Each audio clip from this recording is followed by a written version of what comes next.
Gabriel Mann, it seems like just about every TV show on the air right now has original music of some kind written by you, at least according to your IM. That is not true. That's not true. There's also Jimmy Levine, Hmm. but no, there's plenty of other great composers. There's actually, there's tons, there's just tons of television. There's There is, tons of yeah. television, so there's tons of composers. And thank God. Yeah, well, I mean, you've worked on a wide variety of credits. I mean, you've done music for Modern Family. You've got credits on Arrested Development and The Office. Right now, you've got Rosewood. You've got School of Rock, and you've got Rectify. That is a wide range of work that has your imprint on it. Um, so, do you talk about your process when it comes to scoring some of these things? Where do you begin with? Well, they're all different. Every project is different. I mean, it's like amazing actually how different they are. And one of the reasons that not every composer likes to work on multiple things. A lot of people like to sort of uh, focus on their one thing, and they do that for, however long the show is going, and that's it. And Mhm. there's plenty of people that do that. There's the thing that I like about working on is that uh, I just like the variety. The thing that I always loved about music growing up and continue to like about it is that on any given day, a different kind of piece of music will move you in a different way. And sometimes it's Prince, and sometimes it's Radiohead, and sometimes it's the Black Eyed Peas, and sometimes it's Shostakovich, and sometimes so I really come at music in general from a sort of holistic point of view. I like all kinds of music, and I have studied all kinds of music with the one exception of jazz. I know nothing about jazz, and so Really? when I need jazz, I either have to do a convincing job of faking it, or I have to get a guy who is a jazz expert. It's usually the latter. So, but basically, anyway, so I like to, in terms of my approach, it really that just sort of varies from project to project. And like School of Rock it's rock music, so it's not brain surgery, but at the Mm. same time, the demands of the show are the demands of Nickelodeon, so we have to be conscious of who their audience is, Mhm. and we have to be conscious of sorry, I'm getting like text messages coming into my thing, and I don't, it's like too crazy to turn them off. Anyway, Oh, that's fine. uh, Don't worry. the so there's that, and then the people running the show of School of Rock uh, have an interest in making the songs sound a particular way, and there's also like we're trying to do some new and some old, and some that are taking new songs that are not rock and turning them into rock, and taking old songs that are rock and sort of updating them and making them a little more pop. Anyway, there's a lot of things to consider with that show. And then there's Rectify, which is like kind of the exact opposite uh, of School of Rock, where Rectify is like this dark, uh, very emotional show where the music is uh, all subtext, and the audience is obviously a completely different audience than School of Rock, Mhm. and the approach to creating the music basically comes from Ray McKinnon, who's the creator of the show. He always wanted it to be uh, he doesn't really care what it sounds like. He just wants it to serve its purpose in the Mhm. most effective possible way. So we've used all manner of instruments, but there is a sort of overarching vibe to it all that matches the slow pace of the show, and that also is very intense and very subtle sometimes, and very emotional. And so that show takes a little, I have to sort of kick everybody out and get into the zone when I'm doing that stuff. Yeah. Whereas, stuff like, and then there's cues for Modern Family that are also sensitive, but they're a little less subtle. They're more, um, they're sort of like a summary of like a, usually like a sort of, I call them my wrapping the show up in a bow kind of thing. At the end of a lot of the episodes, we have these sort of emotional, uh, wrap it up kind of cues, and where there's a voiceover and a montage and things going on. These are like great opportunities to write music for anybody. They're all three of those shows are just, they're just a joy, and they're all completely different from each other. They sound different. They require different parts of my brain, and I and you could include Rosewood in that also. I mean, every show has a different thing that has to happen. They have a different requirement for why their music is there, and they have a different aesthetic. Rosewood, I call Rosewood like a hip hop procedural, and it Mhm. started out a little more Miami than we sort of wound up at. There are times when we go full Miami, but it's relatively rare. It's more about Rosewood's character. Um, and Via's character does come into it, but that's it's sort of like a, well, it's like a hip hop procedural. It's there's like, there are sort of conventions and procedural shows that we follow, but we sort of view it all through the lens of uh, beats. Mhm. So does it get easier when you've been with the show for a long time, the way you have been with Modern Family, to get the music quicker, or are there still challenges that you find in each episode? Well, it's funny because like Rosewood, for example, is so, I don't know what it is about it, but for some reason that show has been easy Mhm. from the standpoint of like, we're not, I just send the music and everybody's pretty cool with it, like every time. Whereas Modern Family, every cue, there's so few cues that happen Mhm. that there's a lot of focus put on those cues.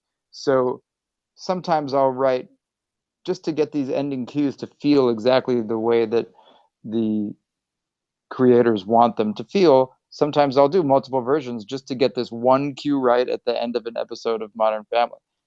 And so it depends. I don't know if it gets easier. I think I'll tell you what I think gets easier. Mhm. My own brain, like to be a working composer who's writing things essentially for other people. You're writing music to be used in a particular uh, project. Mhm. It's not your project. You're helping the project, but it's not mine. Like I don't have a way of knowing exactly. All I can do is try to get as much information about what they're looking for, and then try to make something that I feel good about and that I know will serve their needs. So so so my own, what's gotten easier is my interpretation of other people's desires, and Mhm. also if they tell me that it's wrong, I'm more okay with that than I used to be. I used to take a personal offense to it, and it's hard when you're in the creative business to not take a personal offense to somebody saying, "Hey, this thing that you made, which you loved so much, is wrong. Can you make a new one? Or can you change all this stuff about it and turn it into something completely different?" That it's hard to accept that, I think, in the beginning of your career, and as you go along, or at least as I've gone along, I've become more okay with that. Right. Just So, understanding that it's not, that it's not a personal issue. It's about the piece of music and whether it's serving the need that the creator or the showrunner or whoever it is after. mhm. So let's talk about with School of Rock. You're the not just a composer, but you're music director on that as well. Because I mean, there's all these rock songs in it, and you have a bit of experience in that field, to say the least. Did you draw upon any of that, in your experience as like a recording artist to for these songs? I'm sorry if that sounds like a stupid question. I mean, But, totally. No, it's not a stupid question. no. It's a this is another thing that I think is not every composer is also a songwriter and a producer and an engineer. And I happen to enjoy all those things and have had experience doing those things. And um and I love it. And I cherish the opportunity to work on songs. Like we had an episode of Rosewood also recently where we had 3 songs, and it's awesome. And it's so funny because when you're a composer, you're generally, I mean, the whole notion of a composer is underscore. That's the whole point of it. You're the underscore. You're under what's happening. You're beneath the surface. And so you don't get a lot of credit often. Mhm. Sometimes you do. Often you don't. Uh, because you're there to serve whatever it is. Mhm. And suddenly we wrote these songs uh, for this episode of Rosewood where that actually comes out tomorrow. It airs tomorrow. Mhm. There's these 3 songs. I wrote them with Becky Newble and Jeannie Lurie, and and the feedback from the show was like, "Oh my God, these songs are so great! You're so great!" Blah blah blah.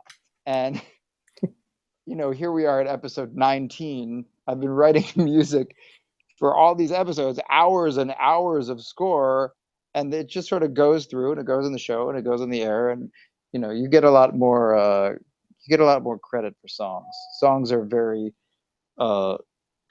they're just present in the show often. Like when you're doing a song for a show, like in School of Rock, the songs are we're just waiting. We're watching the show. We're just waiting for them to get up and play. And when they do, it's this wonderful feeling.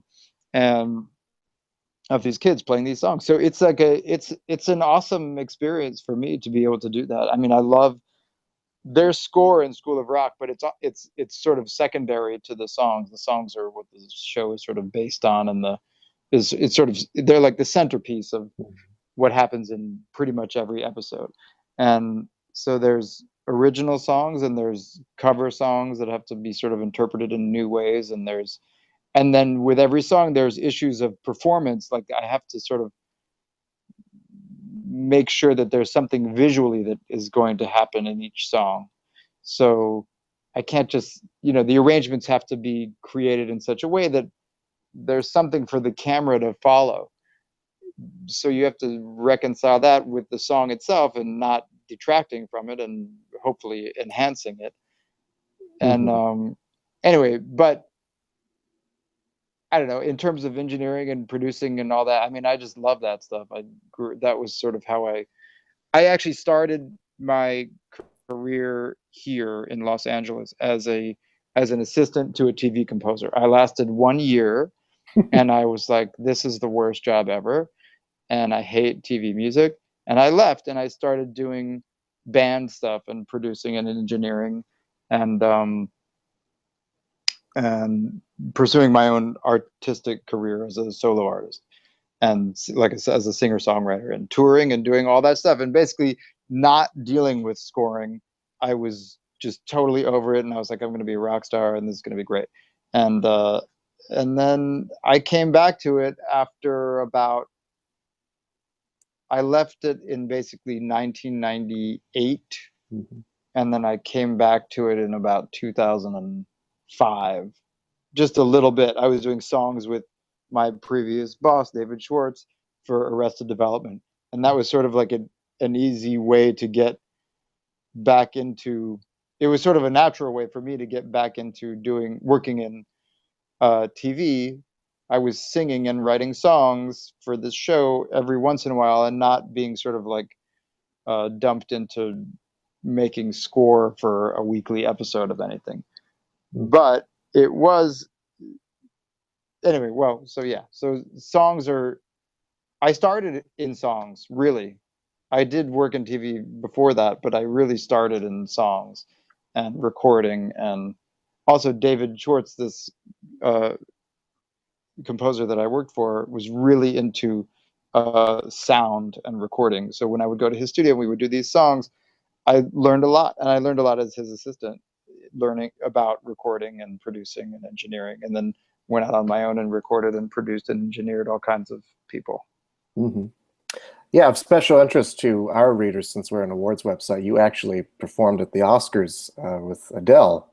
It's Uh, true. so what was that experience like? I mean, I was just in the choir. It sounds like a big deal, but like basically, it takes like 2 days of your life to Mhm. perform this song that's about 3 minutes long. Uh, but it was fun. It was fun to rehearse. Actually, it was more fun to rehearse than it was to actually do the show. Doing the show, you're like sort of like locked in your room until they let you out to go be in the choir, and then you do your choir thing, and then you come back to the room, and then you can get out at some point. But like it sounds, I think, more glamorous than it is. There are some fun aspects to it, but and she is hysterical, like genuinely like an amazingly funny person, and just super talented.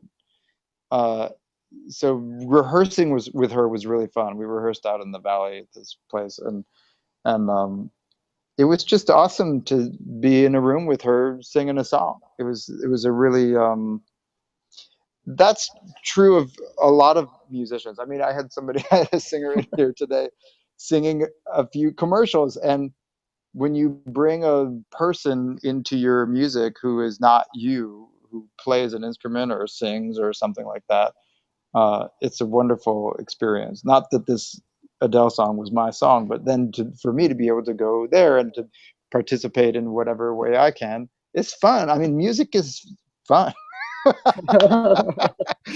It's fun to be able to do. It's fun to be able to do those different things in music, and I think that's what.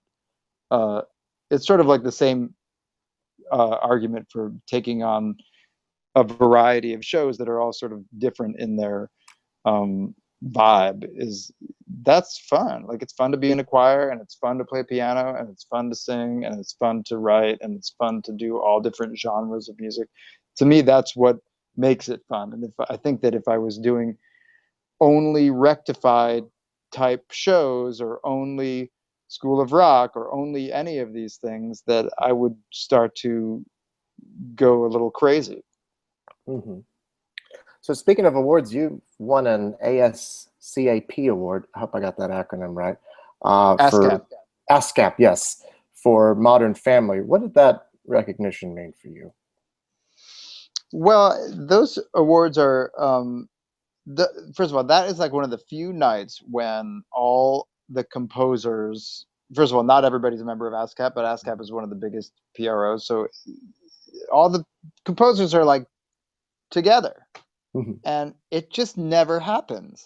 So that is a wonderful time, and everybody looks forward to it. It's this huge party, and all the composers are there, like of all ages, brand new guys and guys that have been around forever. And so it's nice to be a part of that scene. It's a club, I guess, that is where you never see each other because everybody's in their little studio making their stuff.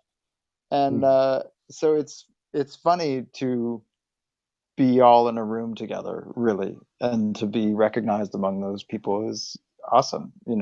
It's a great feeling. I feel like it's I feel like I should be part of that. I wanted to be part of it, and I am now part of it, and it feels good to be part of that. And I like those guys. They're like they're musicians. They're all just like crazy musicians, and musicians are fun to hang out with. Mhm. Well, thank you so much. I've enjoyed hanging out with you via the internet, and thank you so much for your time. Congratulations. It's my pleasure. Thank you. Thank you. Have a great day. All right, you too.